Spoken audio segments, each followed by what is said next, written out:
Boston Scientific has become a world leader in the field of interventional medical technology for gastroenterology by developing a broad product line of innovative devices to help meet the demanding requirements of gastroenterologists. This program demonstrates the Polyflex esophageal stent. We will review kit contents, product setup, and procedural techniques. The Polyflex esophageal stent system consists of a stent and a delivery system. The stent is comprised of a polyester braided material encapsulated with silicone. To aid with positioning, there are markers at both ends of the stent and at the center of the stent. There are blue markers for endoscopic control and black markers for fluoroscopic control. The delivery system is used to deploy the stent. It is designed to be used with a stiff-bodied floppy-tip guide wire, such as the Jaguar high-performance stiff shaft guide wire. Note that this guide wire is not provided. Indications for use are esophageal stenosis, esophago-respiratory fistula, and maintaining esophageal lumen patency in esophageal strictures caused by intrinsic or extrinsic tumors.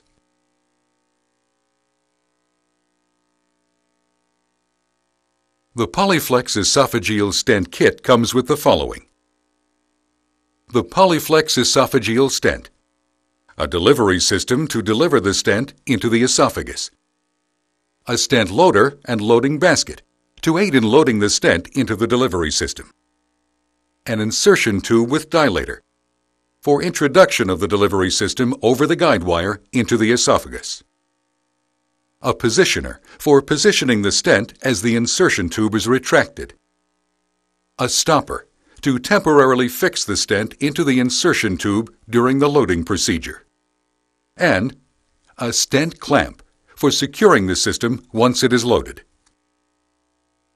The stent comes in 3 different diameters and 3 different lengths per diameter: 90, 120, and 150 millimeters. When selecting the appropriate stent length, first accurately determine the length of the stricture. Stent diameters available are a 21 millimeter body by a 25 millimeter flare, an 18 millimeter body by a 23 millimeter flare, and a 16 millimeter body by a 20 millimeter flare. The esophageal stent should be approximately 4 centimeters longer than the stricture, in order to allow the stent to overlap the stricture by approximately 2 centimeters at each end. Also, note that the Polyflex esophageal stent is longer when compressed than when it's in its usual uncompressed state.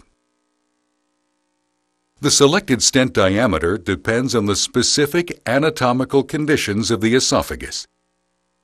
The stent diameter may be 1 millimeter larger than the proximal healthy lumen.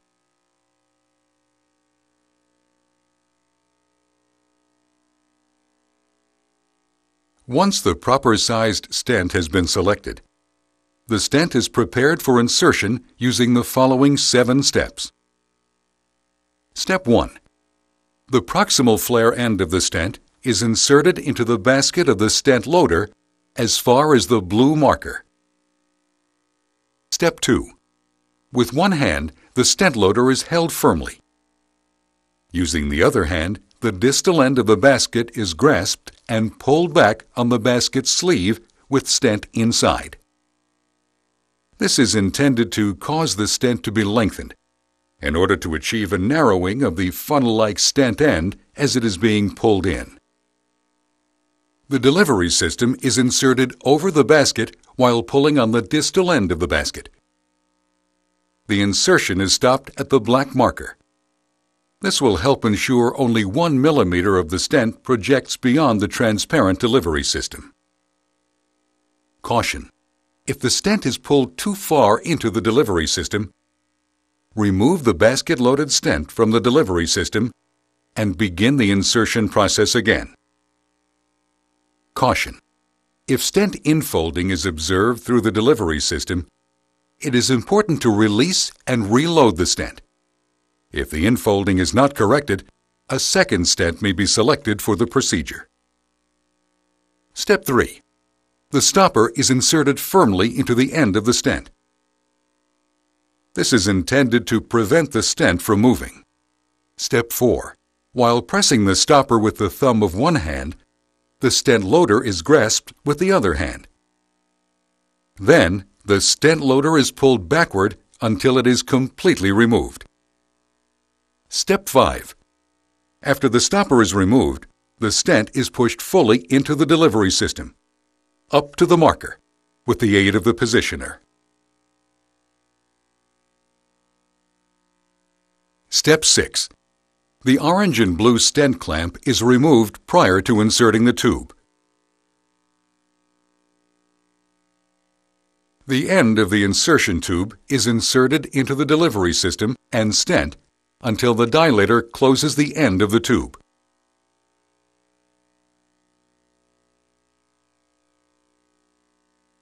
Now, the free end of the insertion tube is threaded over the end of the positioner with the arrow first.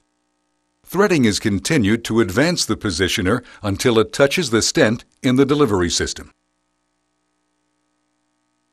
Note: if the dilator falls out of the delivery system, the dilator is pushed back into the delivery system and threading is continued. Step 7. The stent clamp threading continues, orange end first, onto the free end of the insertion tube.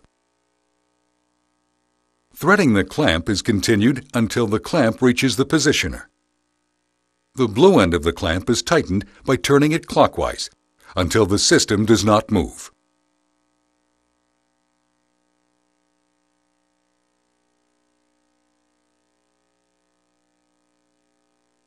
There are 10 steps designed for inserting the stent into a patient's esophagus. Step 1. Using standard endoscopic technique, the patient is intubated with an endoscope.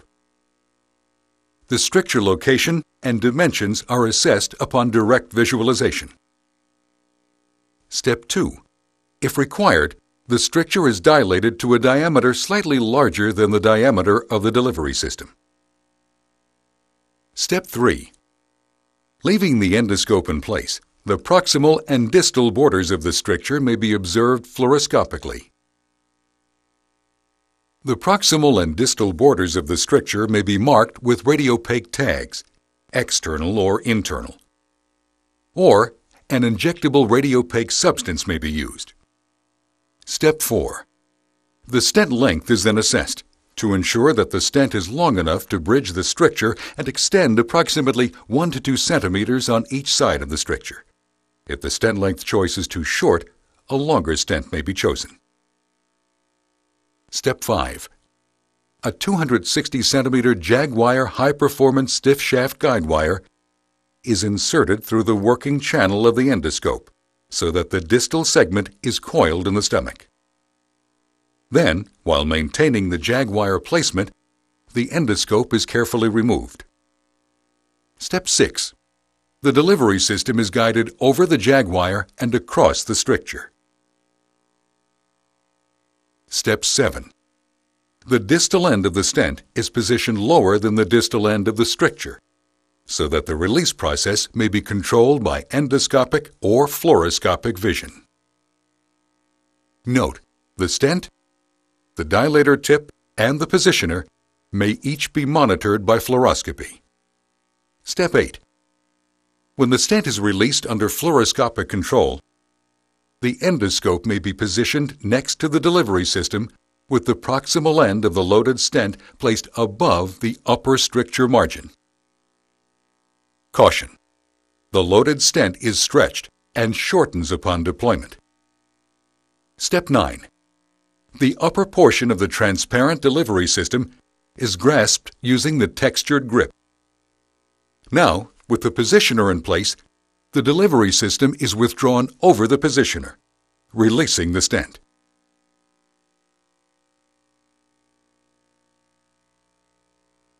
Caution: do not push the delivery system forward once deployment has begun. The delivery system may be pulled proximately only if necessary. Step 10. After stent deployment, the positioner is resheathed so the delivery system is in contact with the dilating tip. The intact delivery system is removed carefully over the jag wire. Once the delivery system has been removed, the position of the stent may be checked. Warning: wait for the stent to recover to its original shape. If the dilator becomes lodged in the stent, there is a risk of proximal stent dislocation. Following the insertion of the stent, confirm that the stent is correctly positioned using an endoscope.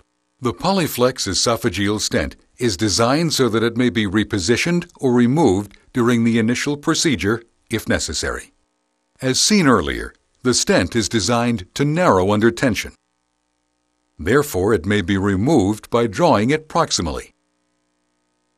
Using ret tooth forceps, the stent may be grasped and moved proximally under careful traction until the correct position is achieved. Caution: remember that the stent may not be moved distally. It may only be moved proximally. If the stent position is too proximal, it is recommended that the stent is removed and a second stent is placed in the correct position. This concludes this program regarding the selection, preparation, and insertion of the Polyflex esophageal stent. The program may be reviewed in sections by making the appropriate selection from the menu. At Boston Scientific, we strive to improve the quality of life for patients through the development and advocacy of less invasive medical devices.